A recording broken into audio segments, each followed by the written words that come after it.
जय जय शिवधारा।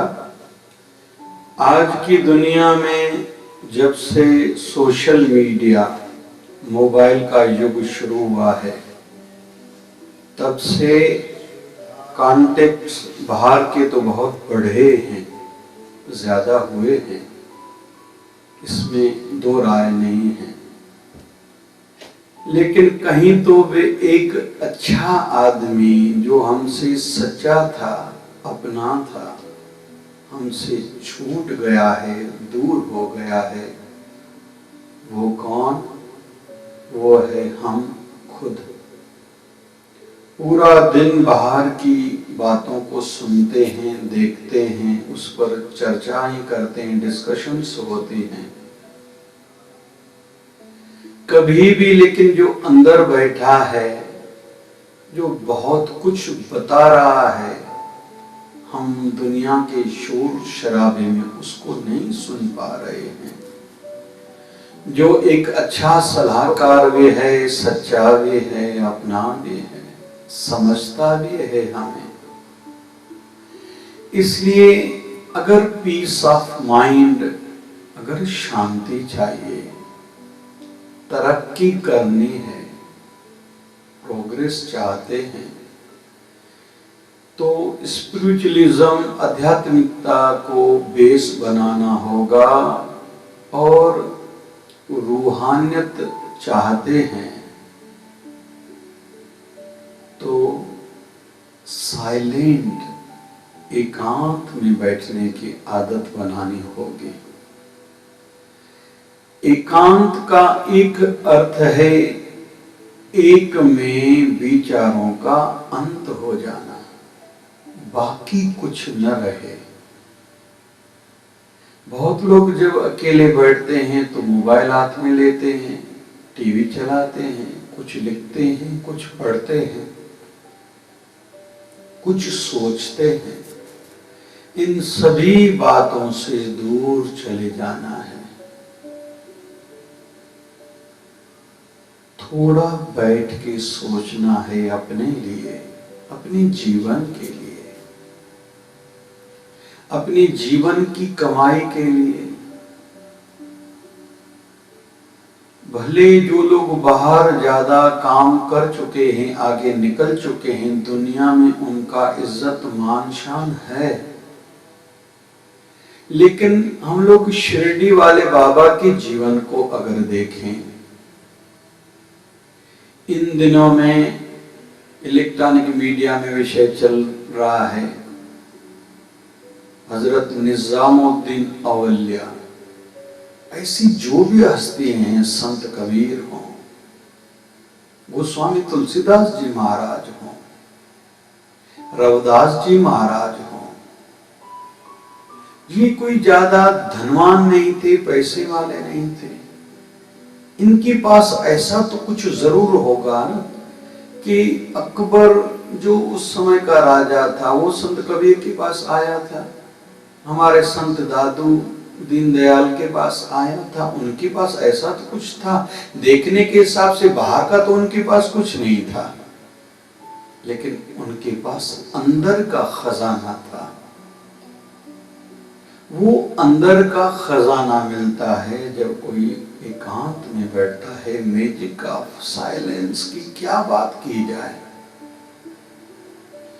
कहते हैं जहां पहुंचे कभी वहां न पहुंचे रवि, सूर्य से भी गति स्पीड तेज शायर की मानी जाती है।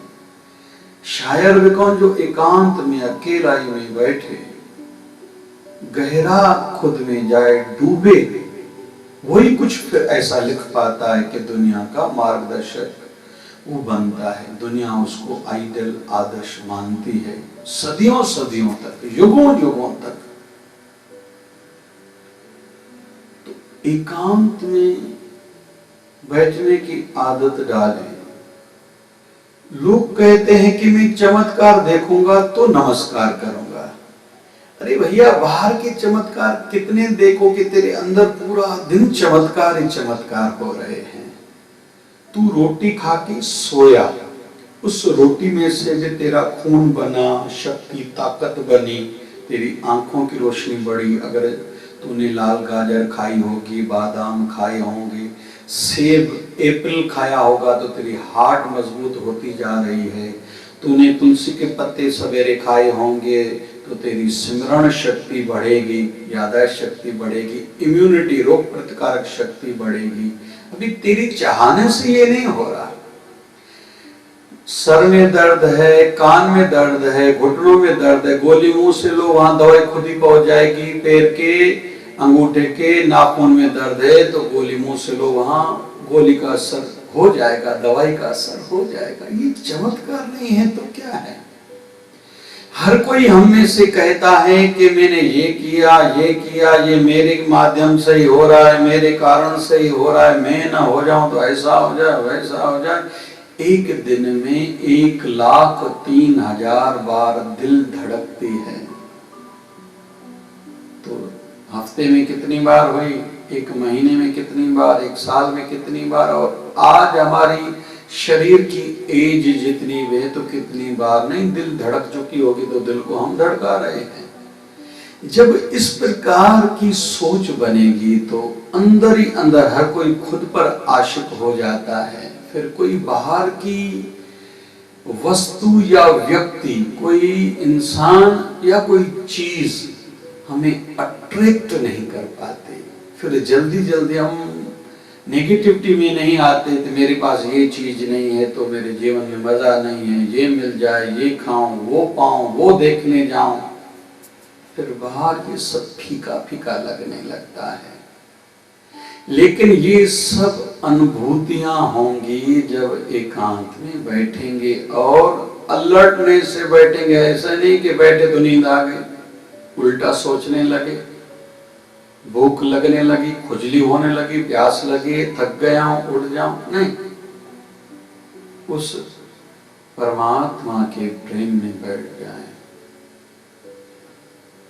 और एक बढ़िया सा तरीका बताया जाता है कि अपनी सांस पर नजर रखो। तेरी नासिका नाक से कैसे श्वास अंदर जा रहा है, नाभि तक, अम्लाइकस तक, धीरे धीरे, फिर उसको रोको, फिर धीरे धीरे कैसे वो श्वास, वो हवा जो पहले कई ऑक्सीजन थी अभी कार्बन डाइऑक्साइड बाहर निकल रही है, इसको अनुभव करो। ये मेडिटेशन का एक सहज सरल उपाय है, तरीका है, माध्यम है, टेक्निक है, जिससे अपने माइंड को इशार किया जा सकता है। अपने जीवन से बहुत कुछ फायदा लाभ हम उठा सकते हैं। क्या से क्या हम पा सकते हैं, जहां तक हमारी सोच नहीं जा सकती थी वो पा लेंगे। संतों में विशेष, फकीरों में, अवल्याओं में ये बात विशेष होती है जिस पर हम लोग चर्चा कर रहे हैं। तो एकांत में बैठना सीखिए, मैजिक ऑफ साइलेंस। ज्यादा बोलना नहीं है, ज्यादा करना नहीं है, लेकिन मिलेगा बहुत कुछ, क्योंकि हम बाहर के आवरण में, पर्दे में उस परम सत्ता को, परम शक्ति को, अलमाइटी को भूल चुके हैं, दूर जा चुके हैं। अभी रिटर्न होना है, अभी वापस होना है, वहां अपनी जर्नी, यात्रा आगे बढ़ानी है, अपने जीवन को कुछ विशेष खास बनाना है। Magic of silence.